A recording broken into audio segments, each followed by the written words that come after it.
Hello and welcome to ohmTown Daily, Season 2, Episode 276 for October 3rd, 2023. Tonight we're going to discuss jacked up prices, new from Amazon. Hike to come after strike. Party game to save humanity. Invasion of birds to eat invasive snails. Mob vote, pretty handsy crab. Emergency test, zombie apocalypse starts Wednesday. We're going to talk about the Big Bang Theory, a wizard with a pistol, the plastic paradox, and return the car, but not the sushi.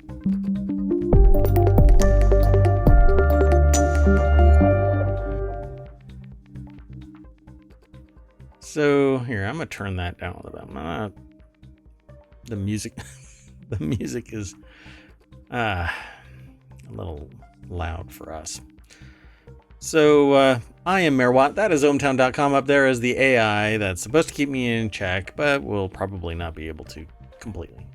I'll see some error messages and ignore it. Good evening, ohmTown citizens.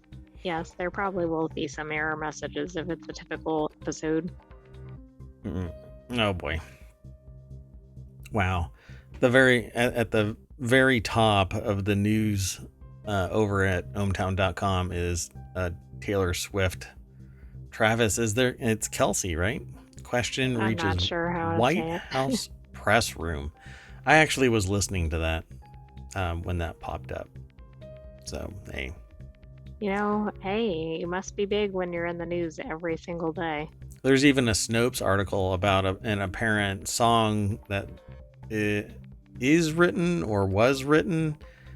They didn't break up already, did they? Have they even really started dating yet? I mean, I don't know. It's all been like a photo op, really. I'm not sure if I'm going to be able to do the show if they're not still dating. Anyway, we already got all of the articles all set up. Let's knock them down. First article is about Amazon over in the ohmTown Daily channel, but it's from The Verge. Amazon reportedly used a secret algorithm to jack up prices. There was a moment where there was some investigation as to if Amazon was giving one person one price and another person another price. I'm not sure if that ever actually was resolved. I thought that there was rumors and people went, no, there's no rumors. Shh, sweep it under the rug. Bye-bye.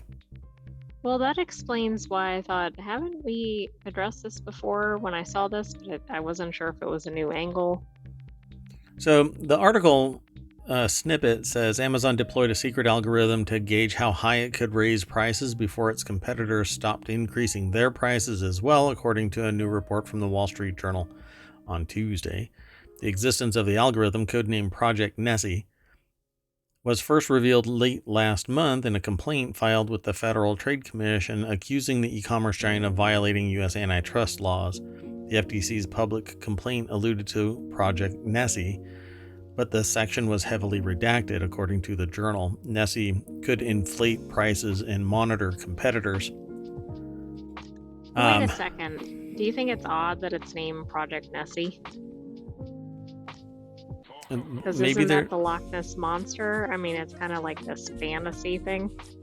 Yeah, but it might be something that sits under the surface and monitors popping its head out only to display some new price. So Makina Kelly is the author. Deck statement is a new report details Amazon's Project Nessie pricing algorithm. But yeah, I would have to do a search, but I just don't do searches while we're doing the live show.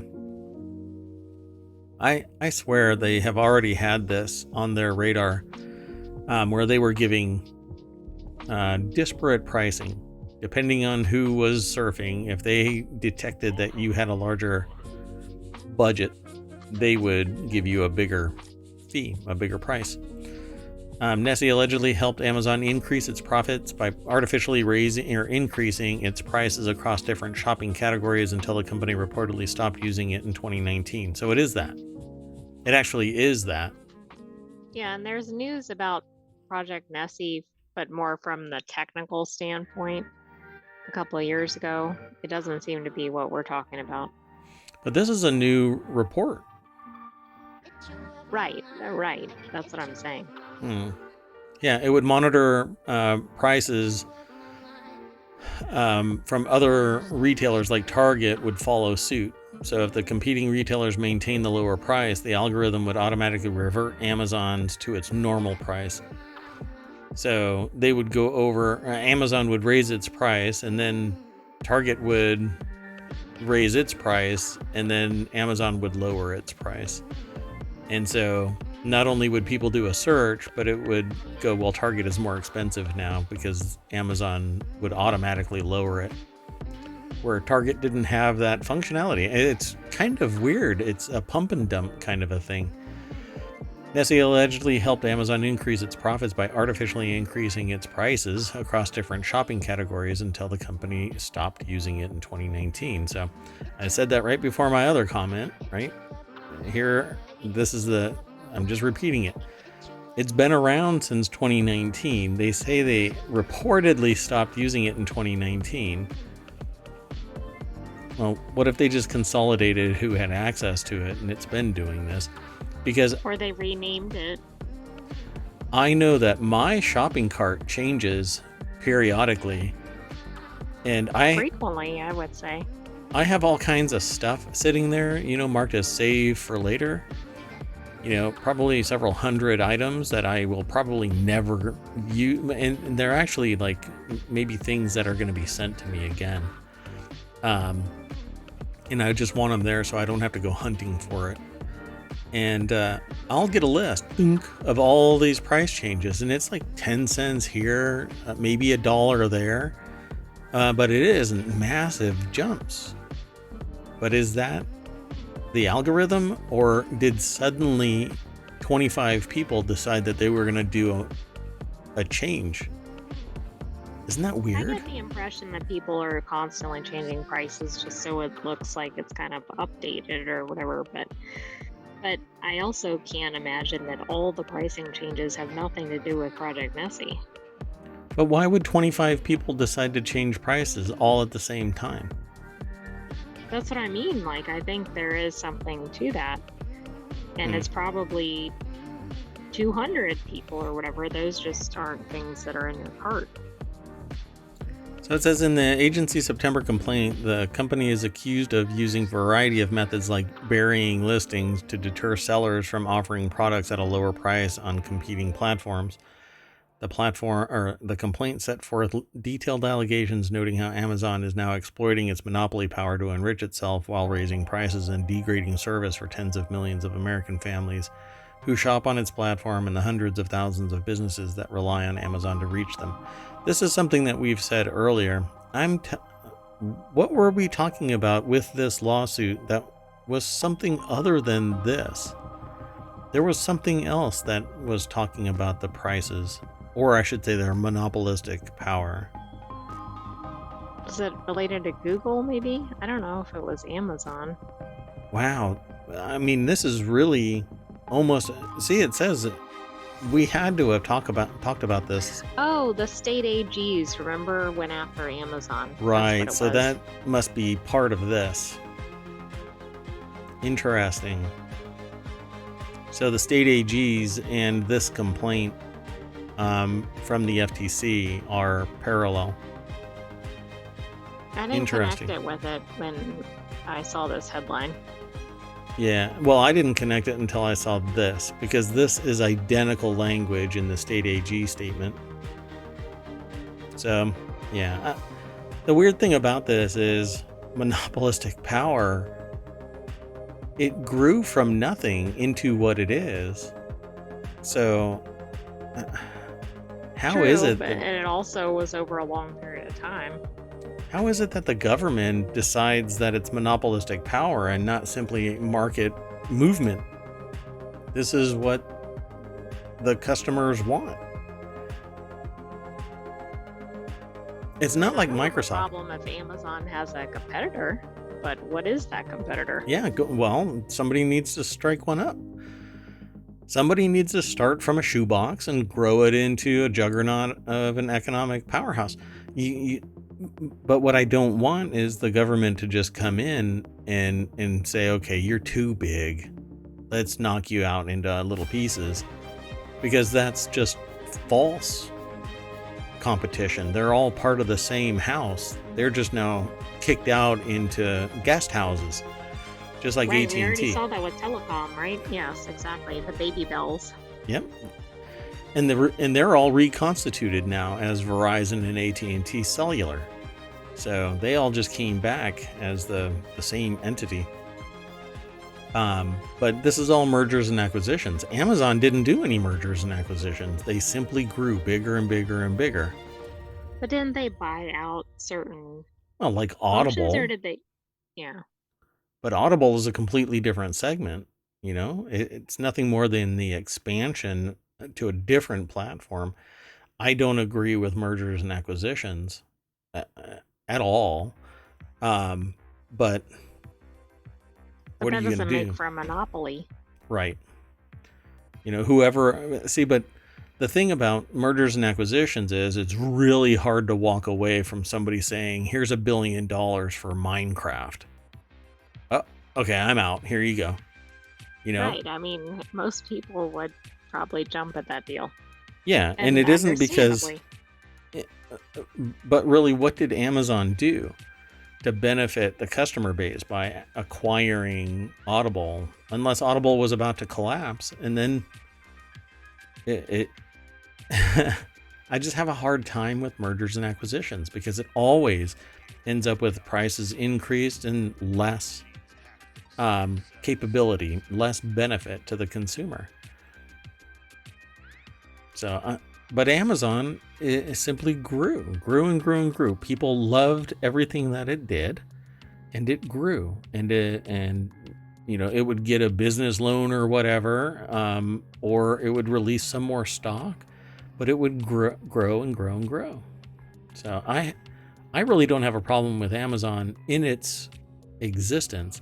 I have a problem with disparate pricing based on some perceived demographic that it could exploit from one. I mean, this isn't somebody in a parking lot, opening up their trench coat with watches on one side and lighters or what. I don't know what somebody is selling out of the back of their car and from their trench coat, but whatever it is, it's not some, out of the trunk, hey, if you want my gold bars, I know that they're illegal, and I know that you got more money, so you have to pay me more because I'm going to try and exploit more money out of you.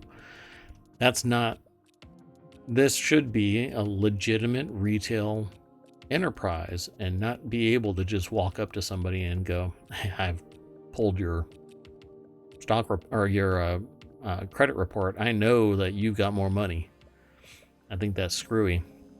Because it's not like they're lowering the price for other people on the other side. Twitch does that, by the way, by region, though. Like, the price is set at a certain price point here in the United States, and it's a different price point in a different region. Not everybody pays, $9.99 or whatever it is. Right. I mean, because, I guess that makes sense. Yeah, I mean, different cost of living, different, et cetera, et cetera. But that isn't based on individuals. This is hinting that the prices would fluctuate based on competitors and then lower itself automatically when the competitors reacted. And then that one that I was talking about is still in the back of my mind. They did this on a per user basis. It had to have been like a decade ago. I mean, I think it's a problem anyway, but yeah, I'll have to look it up. Anyway, let's keep on hustling through some of these articles. We'll come back to this because this isn't the end of it. The next article is over in Smack Talk channel because guess what? Netflix will wait until Hollywood strikes end to hike streaming prices. Here we go again. Yeah. So, you're not going to jack your prices up unless you have something new to add. And there are some things that are being added, but the Hollywood strike is still going, right? SAG-AFTRA is still going. The writers are back to work, arguably. Reports that I've gotten, that I've read, and that I've seen, and that I've heard are that there's a lot that just aren't returning because the price structure has changed and it's just not as exploitive. So there's a whole lot of people that used to be employed that aren't employed anymore, even after the strike. So careful what you wish for. After a prolonged strike by Hollywood actors, Netflix is considering raising the price for its ad-free streaming service, falling in line with recent price changes among the top streaming platforms across the country. Where's all this extra money coming from for all of the people? Because nobody is getting pay raises. Maybe all the extra money is coming from the strike period. I don't even know what that means. Where are Well, who was getting paid during the strike? Yeah, nobody. Exactly. So where did all that money? Maybe that money is just sitting around. Well, no. That's what I'm saying. They're going to raise prices after the strike ends. So who's going to be paying for a higher price Netflix when the strike ends? Customers are still not getting pay raises. Oh, I see what you mean. I thought you were talking about the actors and everything. No. Yeah, well, I also think the optics are, well, I think if they raise it during the strikes, I think it's going to become an issue at the bargaining table, number one. And I think they're going to look bad by raising it during the strike. So. Sure. The article is over at appleinsider.com by Amber Neely. According to the Wall Street Journal, Netflix plans to postpone the impending price hike until the conclusion of both the Hollywood writer and actor strikes. But the Writers Guild of America recently announced its tentative agreement with studios. As far as I understood it, that's a done deal. The Screen Actors Guild, which initiated a strike in July, has resumed negotiations with Hollywood studios this week. According to people familiar with the matter, there are talks about potential price increases happening in different countries around the world. However, it seems that the first changes might happen here in dear old USA and Canada because we have all kinds of extra disposable income. Netflix recently discontinued its $10 basic plan without ads in the United States. Subscribers currently pay $15.49, which is a real oddball price for standard without ads, and $6.99 for ad-supported tier, which was launched in November 2022. So you're going to end up paying more, but they're not going to do it until it doesn't look like you said. They're going to be making more money, which means that it's going to look better for the protesters during the strike to argue, well, you're making more money, so kick it over to us. But this is a rumor now where the people that are in the negotiation can sit there and say, look, there's rumors that you're going to jack the price up. How about this? If you jack the price up after we agree within 2 years, you have to kick us X amount. Exactly. It immediately has to jack up to a certain level, or ratchet up, but this is all cynical, greedy, manipulative crap. And but there's somebody out there, there's somebody that's really into business, and they're just sitting there doing like a Comcast customer service from South Park kind of a thing, I can't do it because it's that's a good thing. ASMR customer service rep there. Anyway, and if they wait until after the strike, who knows? Maybe there's going to be less people in the equation for the negotiation because everything will be done. They'll be able to say, well, we can't afford all of this. And then they can jack the prices up and say, well, we had to jack the prices up so that we could get all of this stuff. It's weird. To me, It is weird, particularly since they're still negotiating and they don't know what the final position is. yeah, yeah, But they're and kind of all. like, oh, we're going to raise the prices down the road. And if this is legit, then they're not operating good faith with the contract, because I'm sure the contractors are sitting there, or the contract negotiators are sitting there saying, what are your plans for the next 5 years? Oh, well, we don't have any plan about raising our prices, let me tell you. Oh, really? Because National news says otherwise. yeah, let's keep going. The next article is over on the Warcrafters channel. This party game is like Jackbox, except you're causing or preventing humanity's extension. You can probably guess which way the author of this article went. So it's called Project Planet Earth versus Humanity. The article we always take a snippet, or I should say ohmTown takes a snippet, not we. Maybe it's the fact that they've just finished their umpteenth playthrough of Final Fantasy VII, but sometimes they get the feeling that one of us should summon Meteor and end all of this nonsense once and for all, climb the kudzu vines that wrap the Sears Tower and all that. The author says, I know I'm not the only one who occasionally drifts into strange fantasies about the end of the world, though. A game that just came out on Steam not only lets you do exactly that, it turns those idle fantasies into a party. So I haven't checked this out yet. It's over at PC Gamer, and it's Russell Adderson that put the article together. The deck statement says, who needs Jackbox when we've got hurricanes, asteroids, and the end of the world? If you've never heard of Jackbox or Jackbox games, it is also known as the Jackbox Party Pack. It has a whole series of games that a whole group can play. And if you stream it online, or not really even stream it online, but it's open to the public. You can actually post a little party message. A server is included in this where people can connect to it remotely. It's pretty fun, but that's not what this game is. This game is called Project Planet Earth versus Humanity. It features one player as the planet, like the actual Earth, big role. This player, the good guy, obviously, is tasked with saving the place from destruction by reducing the human population to zero, like a full-blown, they call it JRPG, or Japanese RPG baddie. They do that by expending their force to inflict disasters and trigger crises that the other players have to deal with. Pretty cool. I don't know. I kind of like the idea of this game because I like God games. But if this is what it looks like down here at the bottom, it says Fifth Harbor Studios. Is that the makers of this game? Hold on. Let's scroll back up.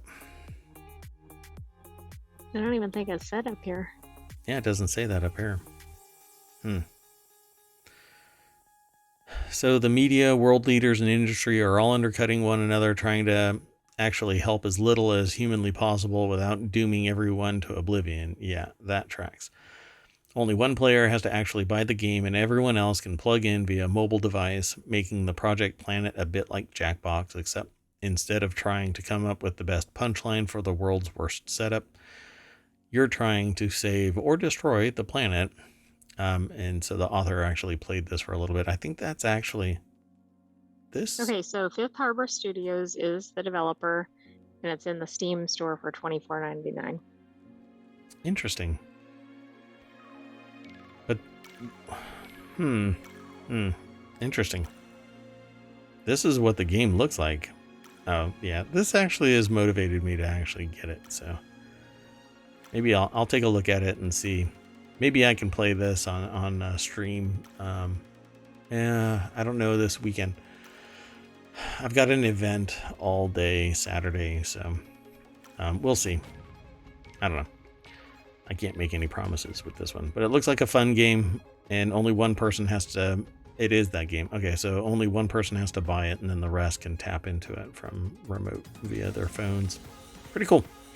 Okay, let's keep on going, unless you want to say something about it. No, I don't have anything else. It looks fun. Good. Here's one of the weirdest titles that I've probably said out loud now. So this is in the Mobile channel. Invasion of tropical birds known as limpkins reported in Illinois. Invasive snails may be attractive food source. Okay. Everything about that headline is weird. It's like, where to begin? While on a recent trip or visit to Chicago Botanic Garden, Anne Harness spotted a creature she'd never seen before. The tall brown bird with a long bill looked like a cross between a rail and a heron. So the article is over at phys.org by Cheryl DeVore from Chicago Tribune. Yeah, it looks like a crane. Yeah, I mean, a tropical bird in Illinois already sounds alarming, but that doesn't look like a tropical bird to me. Well, that's probably the female of the species, because they usually are like the underrated kind of thing. It was a limpkin, far from its home. The bird lives in tropical areas from southern Florida to the Caribbean islands. It's another thing. Maybe they were blown off by the hurricane and tropical storms. So all the way from to the Caribbean islands, Mexico, and Central and South America, where it gives a piercing cry from its wetland habitat. Harness's sighting was one of alarming. Do you think it's like a fox cries? Oh gosh. So there were 24 sightings in Illinois this year. Probably not of that one, but limpkins spend their time in wetlands and aren't that easy to see, so there's probably a whole bunch more that we don't know about in Illinois, said Mike Ward, an avian ecologist with the Illinois National History Survey. Quite fascinating. They talk about where it has been seen, and it says... I think it's the same one running around the whole state. It's just getting around, right? So officials hope that the limpkin may be able to keep the invasive species of snail in check. Let's see if I can find... They mentioned it up here earlier, but I scrolled past it because they were talking more about... They keep talking about the... Oh, apple snails. The Florida apple snail. Yeah, limpkin populations were declining in Florida, which is actually part of its natural habitat, because wetlands were drained and their main food supply, the native Florida apple snail, was decreasing. In the mid-2000s, various types of apple snails native to Central and South America, as well as Asia, were introduced to the United States, often for use in aquariums, which, when you start twisting things around, that invasive species, and everybody wants a damn snail for their tank, and then what do? They dump it out into some waterway, and then it flourishes, all because they're pretty. Let's put them in our aquarium, but it can be disastrous, and we're having that problem with certain fish in the Great Lakes now, and other waterways. It's just weird that people are so interested in having something pretty in a glass box, and other places. It's not just that, people plant stuff, and then they have wild animals like the alligator that got loose in Pennsylvania or whatever. Yep. And now they're breeding because they let several of them loose. So you go down the rapids and now you're going to get eaten. There's just going to be an alligator or a crocodile or whatever it is with its mouth open. Talk about rapids. What class level will that be? I think class 5 is the highest right now. The class would be I don't know how you write that on a sign, but you just have a visual on there. Yeah, really. Of what's happening, like a stick figure. So it says, while Illinois does have the invasive Chinese mystery snail, often considered an apple snail, it also has 75 more mussels, snail, and clam species the limpkins can eat. Mussels, snails, and clams belong to a large group of aquatic creatures called mollusks, and all right, whatever. So what's a niche the limpkins seem to be taking advantage of in Illinois? They seem to be hanging out in wetlands with a good population of snails and freshwater mussels. So good on them. Maybe we need to send the limpkins to the Great Lakes to take care of some of the mussels there. Well, what are those zebra mussels? Zebra mussels, yeah. Yeah, and there's also a fish, but that fish would probably eat the limpkin. It's like a piranha kind of a thing, but not a piranha. Anyway, the person said, Wanda Supanich of Libertyville says, I normally don't chase vagrant species, but the limpkin has been at the Chicago Botanic Garden for so long that she felt obliged to make the effort to see it, and I'm glad I did. So, good on her. Won't worry about the rest of this. If you want to read the rest of the article, go and check it out. We are really going slow today. Hold on, let me grab this and throw that into the chat. You can check that out on your own. And there is the article that we just talked about. That's in the chat now. And let's keep on hustling. So this next article is over in the Warcrafters channel. Minecraft's first mob vote candidate for this year is a tiny handsy crab. It just says handy crab, but I keep playing with that, saying handsy. In yearly tradition, Minecraft is letting us choose what kind of creature will be included in its next major update.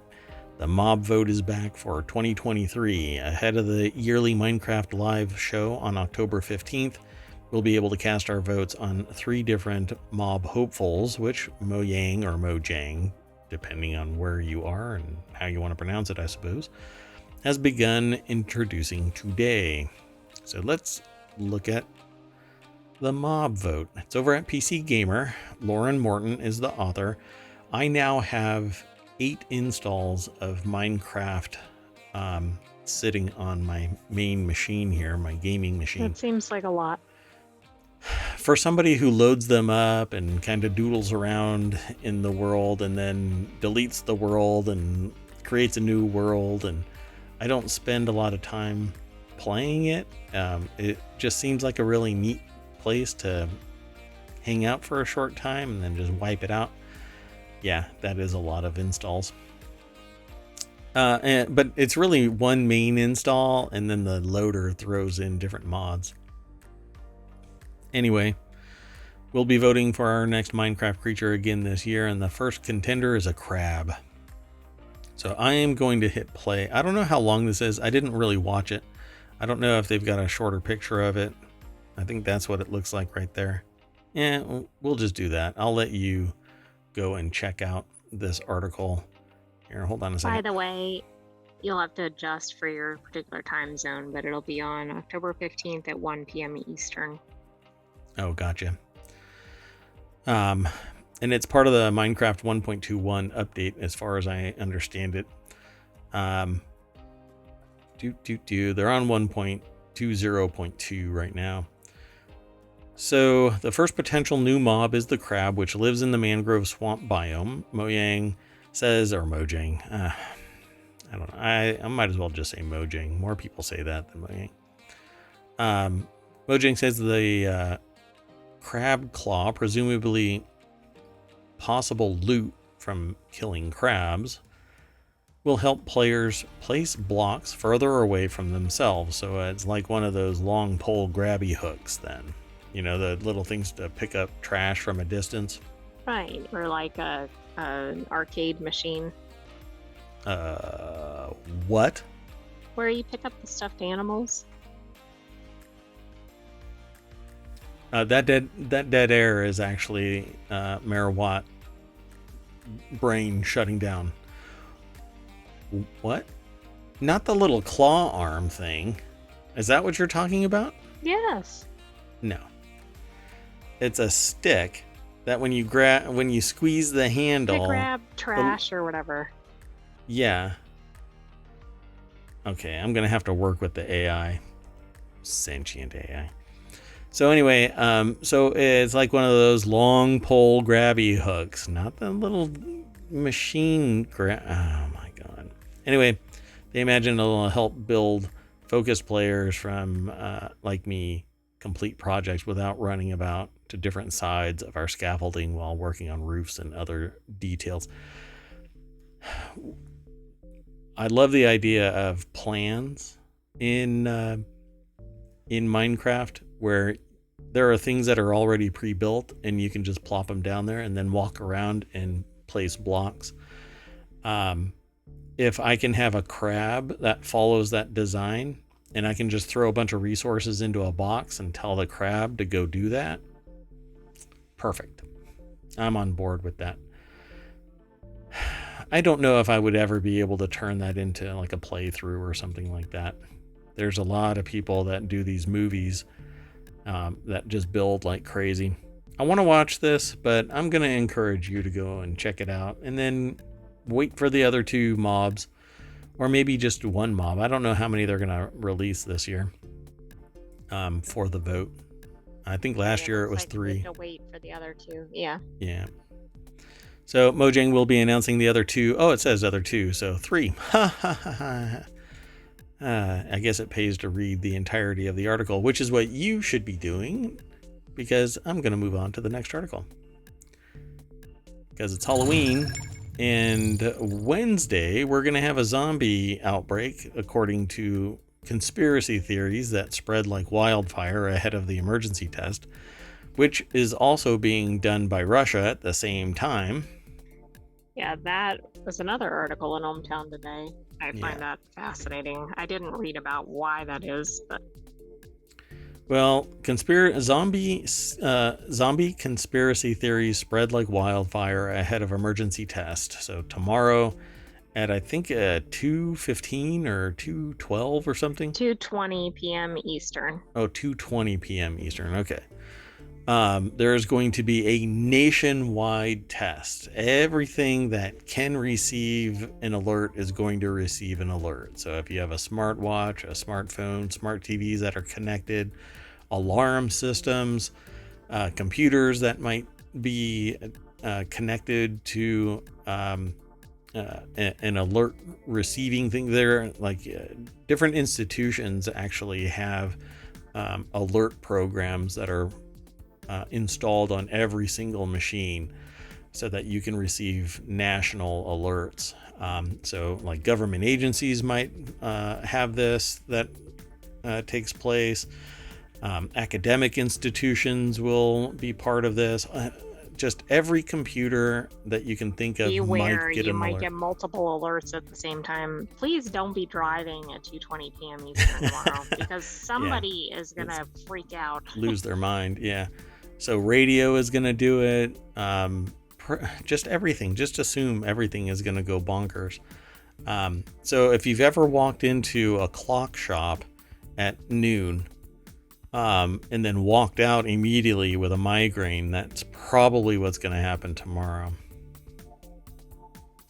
Let's go over to the source of this, which is just one of many, many, many that are talking about this emergency test. Natalie Venegas is the author over at newsweek.com. There's a video. I didn't throw that into the chat. Sorry about that. So there you go. So the article is over at newsweek.com. The national test, which takes place on Wednesday at 2:20 p.m., is conducted to help ensure that the national alert system and wireless emergency alerts continue to be effective ways to warn the public about emergencies, especially on a national level, and especially because the website formerly known as Twitter has lost its freaking mind. However, is that really your reason for saying that? I mean, I can think of a lot of other things. Yeah, well, posting there would have been a way to reach a lot of people because everybody utilized past tense, utilized. That was too easy, right? Yeah. We need some challenges to our national alert system. Yeah, like wing nuts. So, however, following the Federal Emergency Management Agency announcement of the emergency alert test, some have taken to social media to share disinformation, concern, and conspiracies. It's a test, folks. Pull your heads collectively out of your rears and pay attention to the world around you. Maybe even listen to the test message so that if there's an actual emergency, you might have some idea what it is. That's so stupid. 5G poisoning. There are people that are sensitive to electromagnetic fields, but there is no such thing as 5G poisoning. Bat-borne disease, on the other hand, yeah. That's kind of recent and a little too soon. Yeah, I mean, that isn't conspiracy, though. That's science in nature. True, but it doesn't have anything to do with an emergency alert system. Right. And a whole bunch of stupid stuff about zombie outbreak. Give me a break. Okay, The only that one's zombies the are most ridiculous. so stupid. Anyway. Did they really have to say baselessly claim that a zombie outbreak is going to happen? Like, this is a news article. It's a, yeah, I mean, it gives it credibility to sit there and say baselessly claim. When is there a based, a supported basis claim? for a zombie outbreak? Yeah. When When is there a basis for a zombie in existence? right. Other than Well, animal zombies, right? We've seen that with like zombie ants or whatever. and the median age of Florida. So Ben Collins, senior reporter at NBC News, jokingly mentioned the zombie conspiracy theory on the website formerly known as Twitter, saying, "Can't wait for my smart fridge to zombify me tomorrow." Yeah, I'm sure some political wingnuts are actually chomping at the bit to say that it was Microsoft that caused this. Idiots. Oh, I can't wait for the X posts or whatever right after this. Yeah, I don't even know what service you're talking about. You mean the website formerly known as Twitter? I don't either. I've heard of such a thing, but sorry. Yeah, I know that your coding doesn't necessarily make the connection to the website formerly known as Twitter. So, I don't know. Don't worry about it, folks. There's no such thing as zombies. There will be no zombie outbreak. There is no such thing.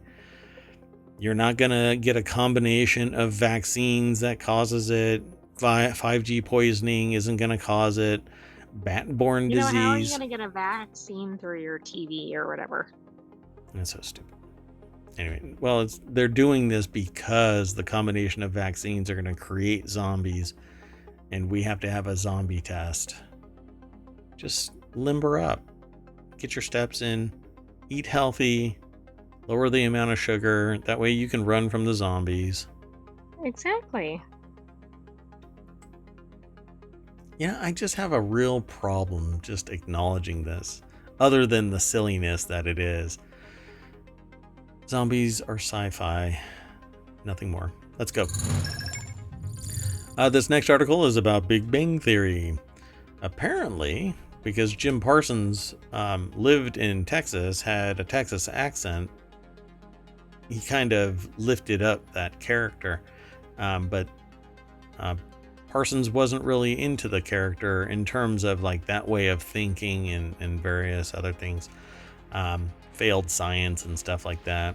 Cathal Gunning is the author of this over at ScreenRant.com.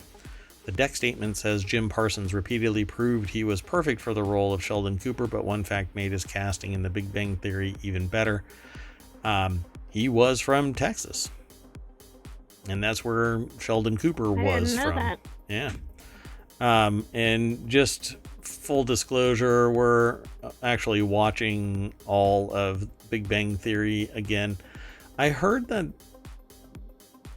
that this had a live audience, but maybe it had a live audience and then a laugh track was added later in post-production, coupled with the live audience. But I know that it was a live audience because I actually saw the set. So the article mentions How I Met Your Mother, It's Always Sunny in Philadelphia, and Community, but I don't remember It's Always Sunny in Philadelphia and Community being around at the same time as Big Bang Theory. I thought that How I Met Your Mother was, but I didn't. Right. I thought the others came much later. It's been a long time. Anyway, these might have seemed comically outdated in the 2000s. The Big Bang Theory had a laugh track, multi-camera, etc. But I think that it's still... I can't say that it still works from end to end because there's society is kind of clapped back about the type of comments and the sexist, misogynistic at times, and go ahead. Were you going to say I was something? going to say there's also some culturally insensitive Oh, yes. content. I mean, Yeah. that's kind of a side note, but there's definitely a flavor of that. Yeah. There was a pretty strong overlap between timing of Big Bang Theory and Community, at least. Oh, Big Bang really? Theory started in 2007 and Community started in 2009. I haven't gotten to the other one yet. Oh, wow. Okay. Yeah. So, because I never really watched Community, but it's kind of like Arrested Development, where you just don't have an affinity for it, and then years later you go, "Oh my god, that was hilarious!" Like Schitt's Creek. Exactly. Schitt's Creek was hilarious, but I didn't watch any of it when it was released. It No, was but then when you watched it, it was amazing. just die Um, laughing. and the other show was on the other side of it, so it started 2 years prior in 2005. So they were both on either side of Big Bang Theory. Which one? Always Sunny? Mm-hmm. Really? Because I know that Always Sunny in Philadelphia has been around for a while, but I didn't know, and I don't watch Always Sunny in Philadelphia either. Yeah, I just didn't have any affinity for it, but I knew that everybody enjoyed it, so that's why I don't really know about those two. Well, at any rate, Sheldon's Big Bang Theory actor wasn't scientifically minded, they say in the article. He actually failed science. It says, while Parsons may not understand astrology, even he could see the stars align to net him the Big Bang Theory role. Like Sheldon Cooper, the real Parsons is Texan, which meant his accent was perfect whenever it appeared. This, alongside the consistent critical praise he earned in the role, showed just how much Parsons was born to play Sheldon. And now Okay, why is that astrology and not astronomy or something? Yeah, it should be astronomy, or anything or scientific. Anything else that's more scientific, exactly. Yeah. But it does say astrology, folks. Like I didn't astrophysics misspeak. or something. And I let it slide. I didn't want to go back and actually address that. But yeah, what's really cool about the show is the stuff that was written wasn't always just gobbledygook. It actually had application based on what I was told over the years. The stuff that was written on the board were taken out of textbooks and stuff like that. And some people just kept on writing just thing after thing. Sometimes it actually had real context to what he was talking about. And the set too. The set actually had a lot of that kind of stuff. Things that I want simply because they looked cool, but they were computer related and really, really old. Anyway, pretty cool. Let's go on to the next article. We have a few more to go.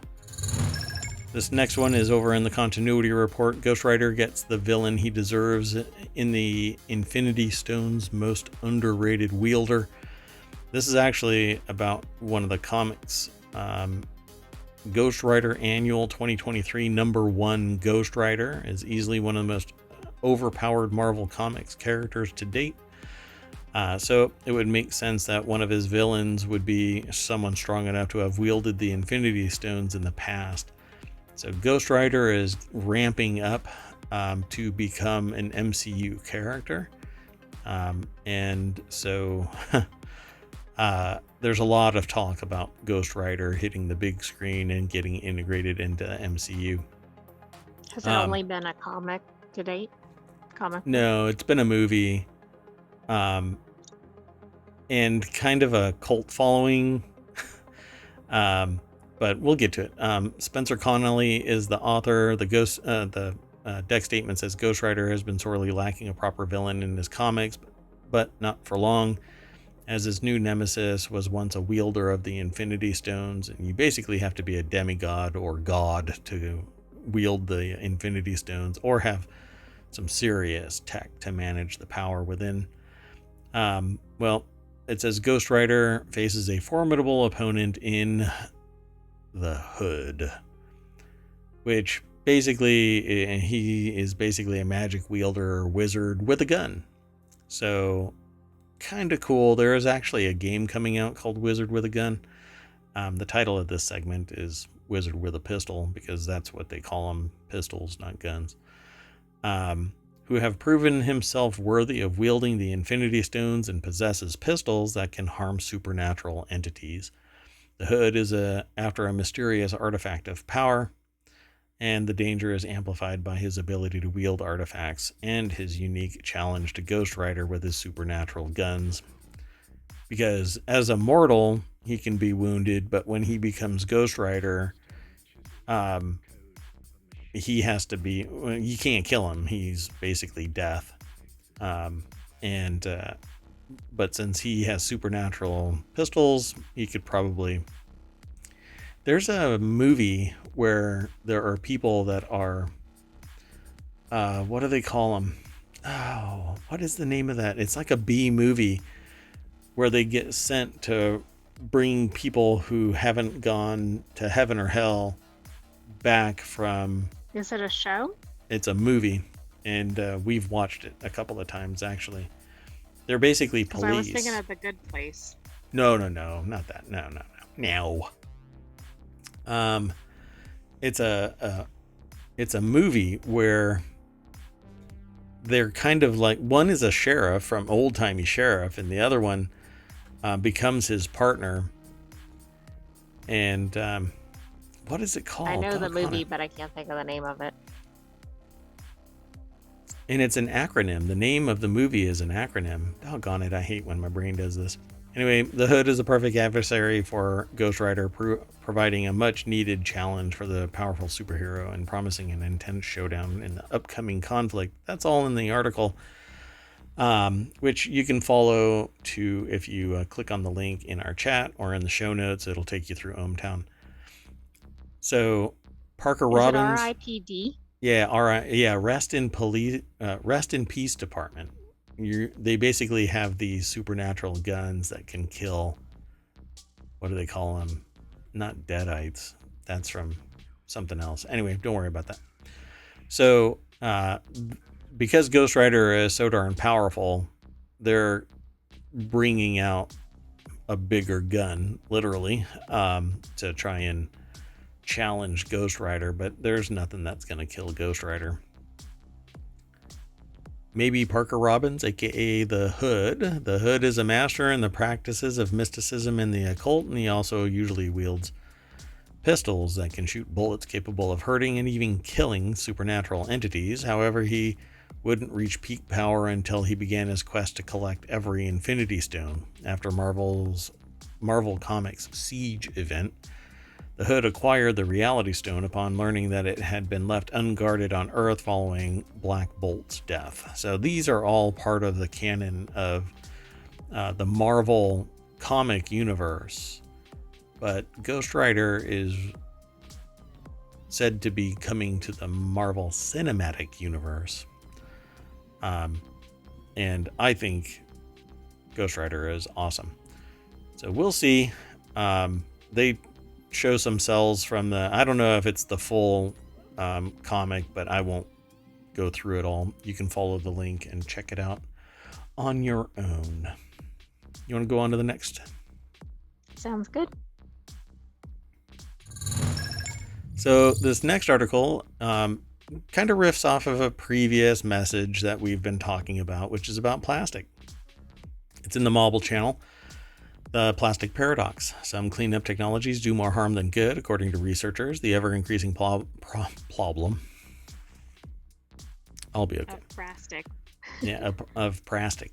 The ever-increasing problem of plastic pollution has prompted. Can I say any more P's in a sentence? No, and I think they wrote that intentionally. Anyway, it's a bit much. It's prompted a widespread. I'll be okay.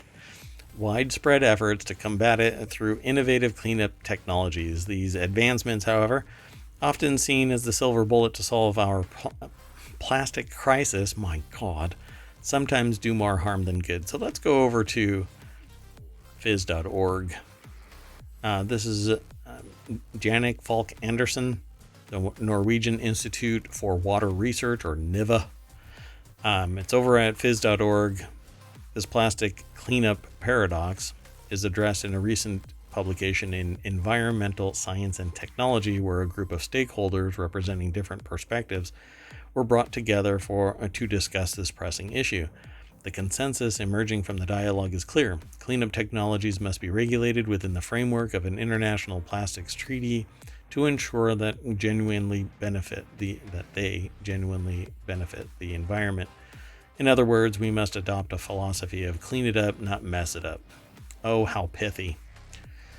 So capture plastics, not turtles. Apparently, maybe we're catching other things, but we've been doing that with other things as well.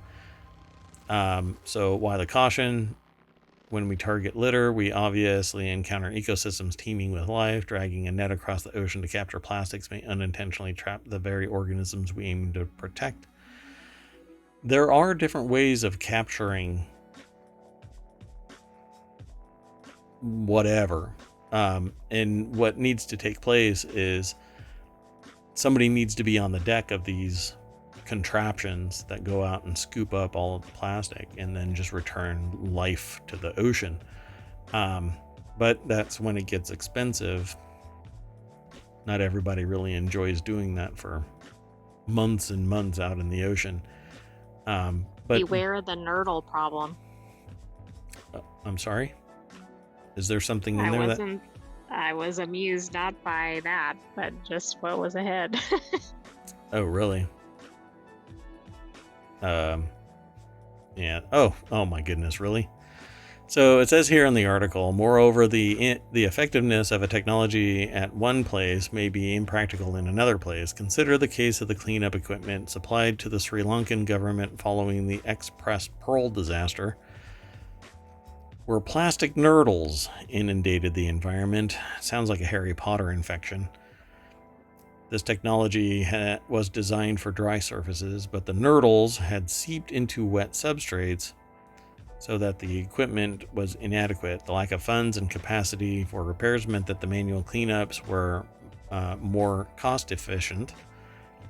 This underscores the importance of evaluating cost effectiveness before selecting a cleanup approach for a specific area.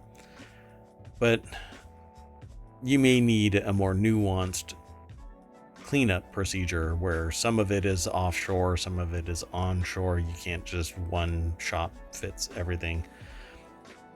So post cleanup mess issues. My main thing has always been, okay, now you have all this plastic, where are you going to put it?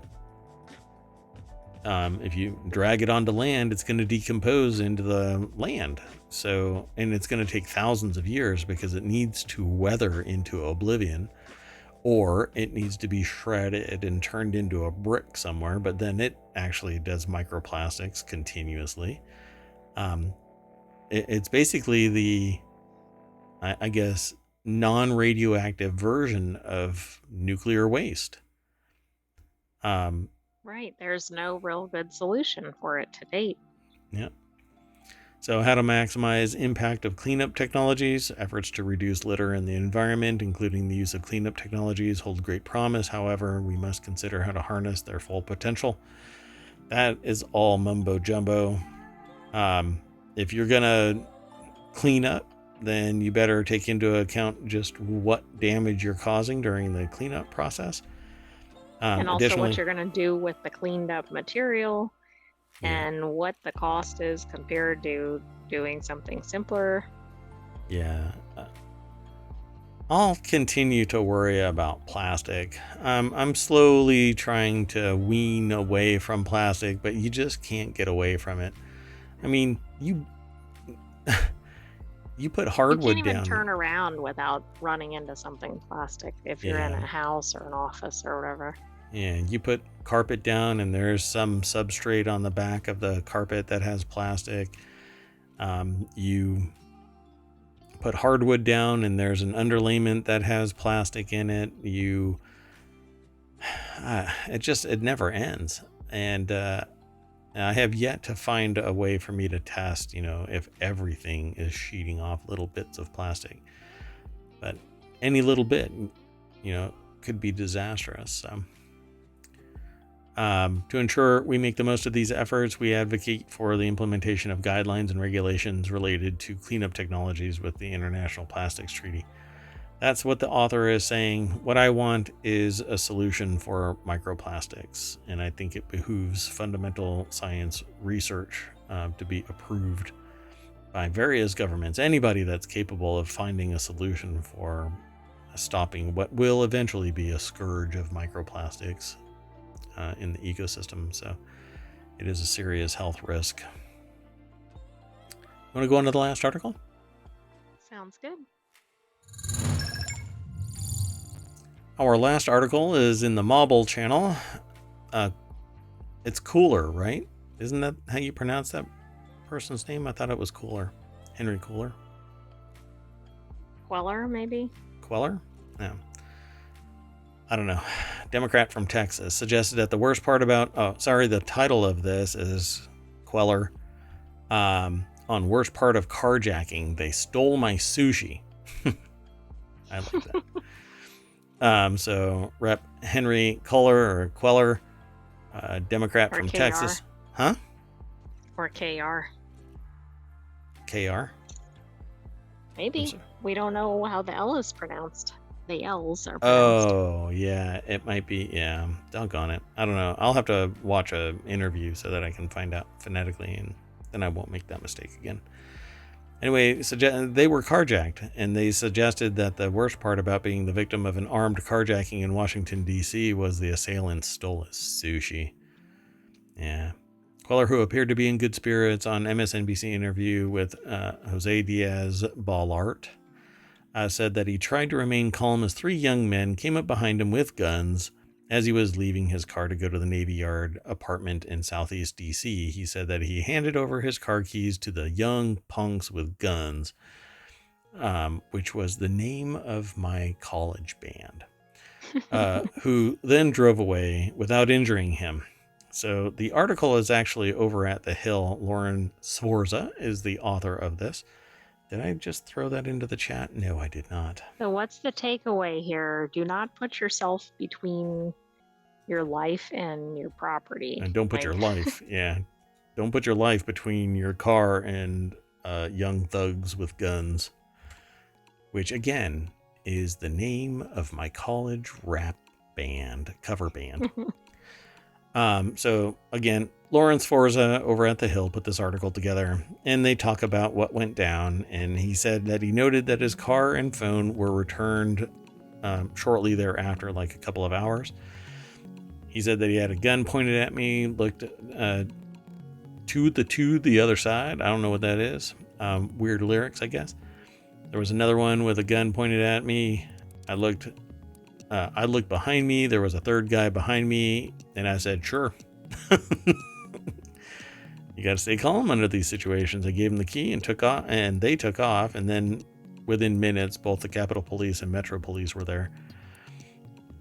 And like I said, they were able to recover the car, my phone, within a couple of hours. I want to thank them. But what really got me upset is that they stole my sushi. That's what got me upset.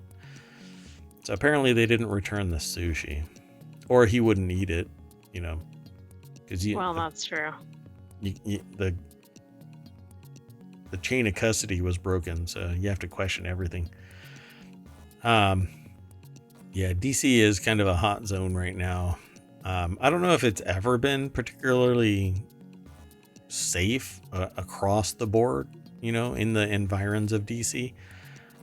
Certain areas certainly are. Yeah, certain districts I shouldn't say districts, certain segments of the city are safer than others. What is it? Like the higher, riskier area is like Southeast, right? Right, which is actually where this was. Yeah. So the carjacking occurred shortly after 9:30 p.m. at the intersection of New Jersey Avenue and K Street Southeast. K Street, though, is a long street, so... Right, but you're thinking of the area in Northwest, probably. Yeah. So anyway, yeah, it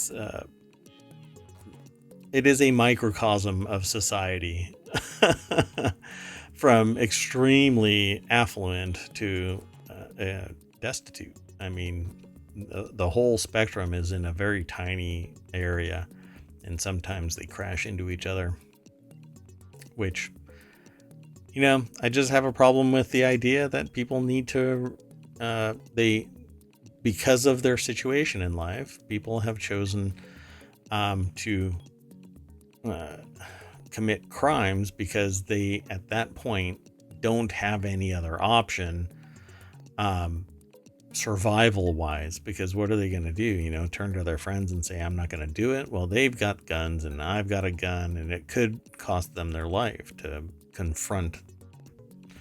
So, it's all about opportunity and education and knowledge and skill building, but primarily opportunity. And you can't have 100% employment. It's just not a reality. You end up basically, trending more towards fascism or communism, where everybody is working no matter what. So it becomes an issue. At any rate, that's it for today's show. So I'm going to drag everybody back to Main Street on the party bus, and we're going to mash that logo, and it's going to refresh, and there's a whole bunch of new articles, but mostly it's political because in a monumental event, the Speaker of the House has been ousted. Yeah, first time in history, right? Correct.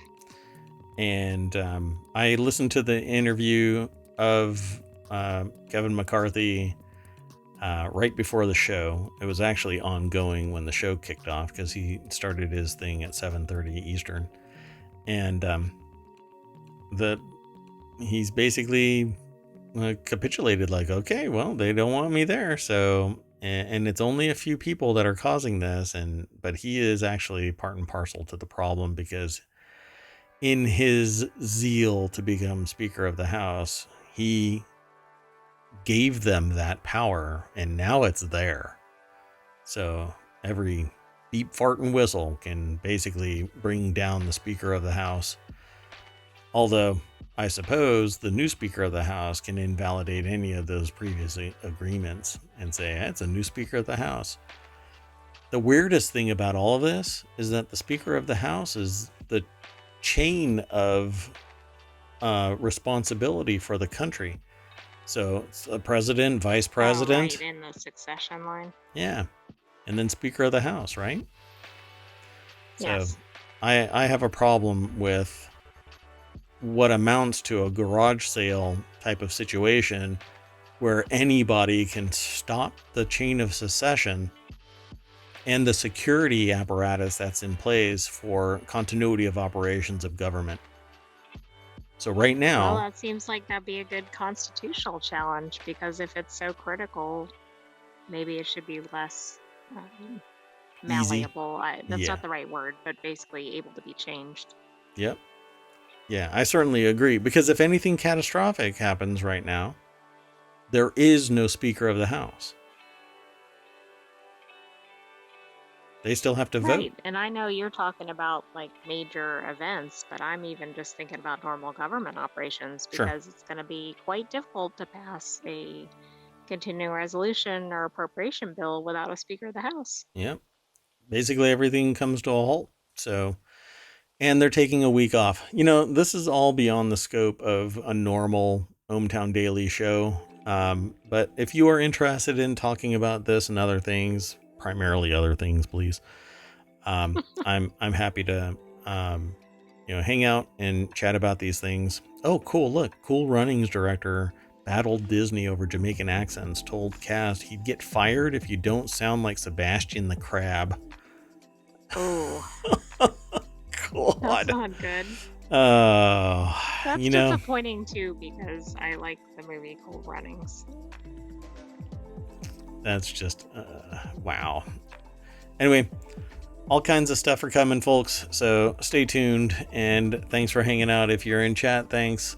If you download the podcast, thank you. If you watch us over on YouTube, thank you. Please leave a comment, like, follow, subscribe, ring the bell, send a carrier pigeon, whatever you want to do.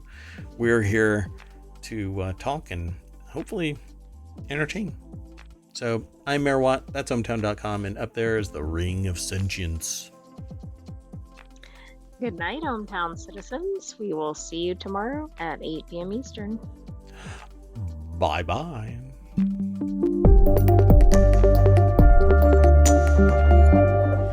The Ring of Sentience.